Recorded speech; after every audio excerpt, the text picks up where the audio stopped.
இயேசு இந்த உலகத்திற்கு ஒரு நற்செய்தியை அறிவிக்க இரட்சகராக வந்தார்.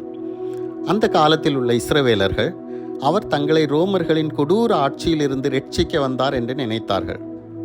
இப்போதுள்ள கிறிஸ்தவர்களோ அவர் ஏழ்மையிலிருந்தும் பூமியில் உள்ள பாடுகளிலிருந்தும் நம்மை இரட்சிக்க வந்தார் என்று நினைக்கிறார்கள். இந்த வீடியோவில் இயேசு என்ன நற்செய்தியை அறிவிக்க வந்தார் என்று பார்ப்போம். இயேசுவிடம் இஸ்ரவேலர்கள் எப்போது படையை சேர்த்து எங்களை ரோமர்கள் ஆட்சியிலிருந்து விடுவிப்பீர்கள் என்று கேட்டனர். அதற்கு இயேசு, நான் அதற்காக வரவில்லை, இந்த உலகத்தில் உங்களுக்கு பாடுகள் உண்டு என்றார். அப்படியானால் எதிலிருந்து ரட்சிக்க இயேசு வந்தார்?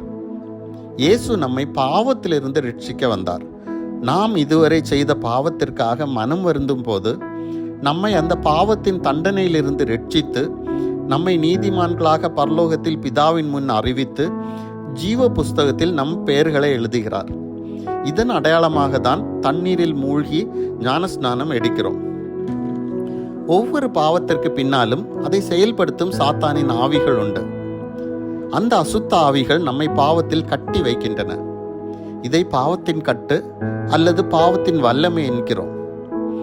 இயேசு நம் இருதயத்தை புதுப்பித்து மனதை மறுரூபப்படுத்தி பரிசுத்த ஆவியினால் மறுபடியும் நம்மை பிறக்க செய்கிறார். பரிசுத்த ஆவியானவர் அனுதினமும் பாவத்தின் வல்லமையை மேற்கொள்ள அவருடைய வல்லமையை நமக்கு தருகிறார்.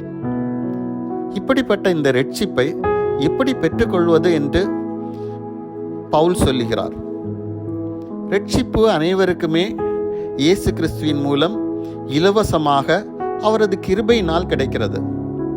அதை இஸ்ரவேலர் விசுவாசத்தினாலும் புறஜாதியார் விசுவாசத்தின் மூலமாகவும் பெற்றுக்கொள்கிறார்கள்.